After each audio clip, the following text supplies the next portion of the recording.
cerdas untuk kita semua. Pernahkah kita berpikir bagaimana ilmu pengetahuan dapat mengubah cara kita melihat dunia? Setiap konsep, setiap teori, dan setiap penemuan membawa kita lebih dekat ke pemahaman yang tentunya lebih luas. Bersama saya, Lydia Sulastri Sagala, Pendidikan Seni Musik Universitas Negeri Medan. Hari ini kita akan menjelajahi yaitu topik Festival Paduan Suara dengan cara yang tentunya lebih menarik dan mudah dipahami. Bersiaplah untuk pengalaman belajar yang interaktif, penuh wawasan, dan tentunya menyenangkan.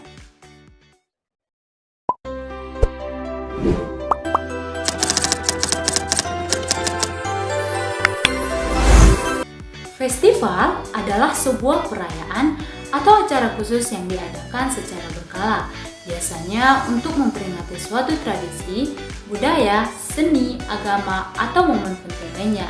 Sedangkan paduan suara merupakan salah satu bentuk seni musik yang menekankan keharmonisan suara dan berbagai kelompok vokal. Paduan suara memiliki peran penting dalam dunia seni, baik dalam lingkungan akademik, gerejawi, maupun komunitas umum. Festival dan lomba paduan suara yang menjadi ajang yang sangat penting untuk mengembangkan bakat dan memperkenalkan karya-karya musik paduan suara, serta meningkatkan standar kualitas paduan suara di tingkat lokal, nasional, maupun internasional. Sebagai bagian dari budaya dan seni pertunjukan, paduan suara terus berkembang dan memiliki peran yang sangat penting dalam berbagai aspek kehidupan, baik dalam dunia pendidikan, ibadah, seni, maupun kompetensi. Dengan semakin banyaknya festival dan lomba paduan suara, diharapkan seni ini dapat terus berkembang dan diapresiasi oleh masyarakat luas.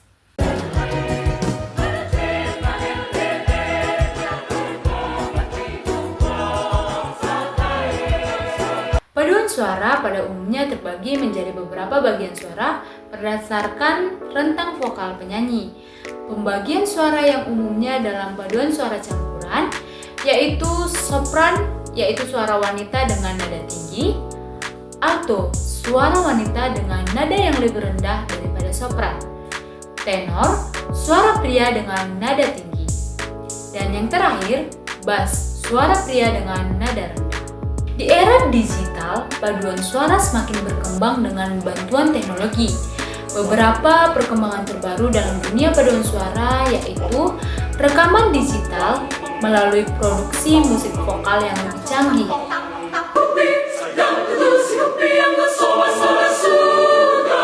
Kemudian ada paduan suara virtual di mana penyanyi dari berbagai negara dapat bernyanyi bersama melalui platform digital.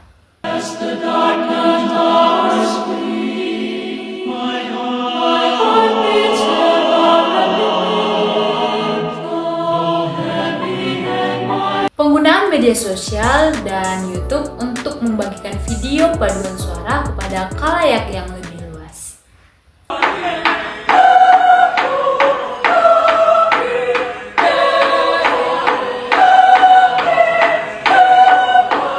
Beberapa jenis-jenis paduan suara.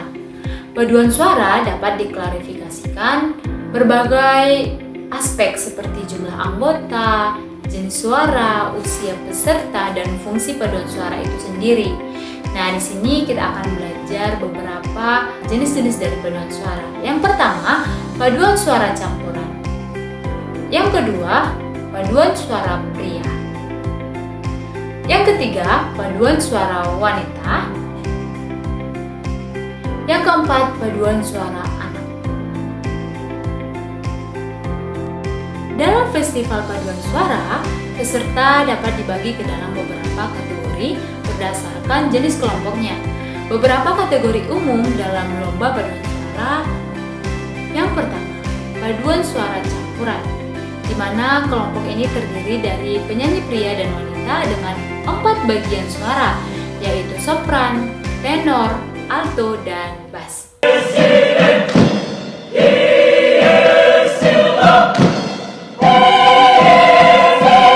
Yang kedua, paduan suara pria, di mana kelompok ini hanya terdiri dari penyanyi pria dengan 3 atau 4 bagian suara, yaitu tenor 1, tenor 2, bariton, dan bass. Yang ketiga yaitu paduan suara wanita, di mana kelompok paduan suara ini terdiri dari 3 bagian suara, yaitu sopran 1, sopran 2, dan alto.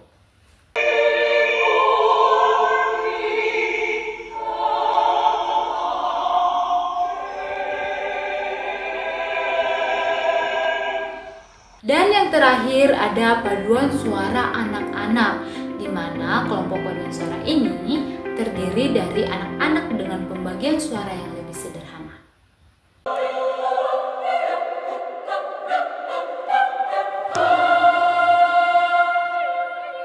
Nah, dalam menilai lomba paduan suara, ternyata ada beberapa hal penting yang harus dipertimbangkan oleh dewan juri.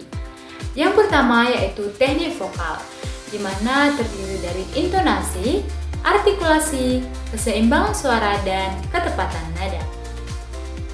Kemudian ada harmoni dan interpretasi musikal, di mana kemampuan kelompok dalam membawakan lagu dengan harmoni yang indah serta interpretasi emosional yang sesuai dengan tema lagu yang dibawakan.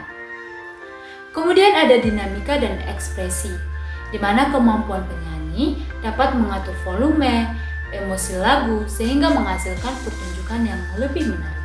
Nah, ada juga kedisiplinan dan kekompakan atau keterpaduan dari kelompok ketika menyanyikan lagu dengan koordinasi yang lebih baik.